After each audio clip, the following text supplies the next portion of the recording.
Hello, আসসালামু আলাইকুম। শখের খামার ফরিদপুর থেকে ছোট্ট একটা শর্ট ভিডিও নিয়ে চলে আসলাম। তো আজকে হচ্ছে আমার ব্রয়লার মুরগির বয়স 18 দিন।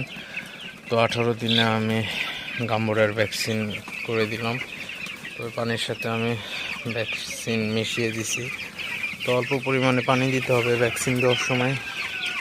তো আমি অল্প পরিমাণে পানি দিয়ে তারপর ভ্যাকসিন এর সাথে মিশিয়ে দিছি।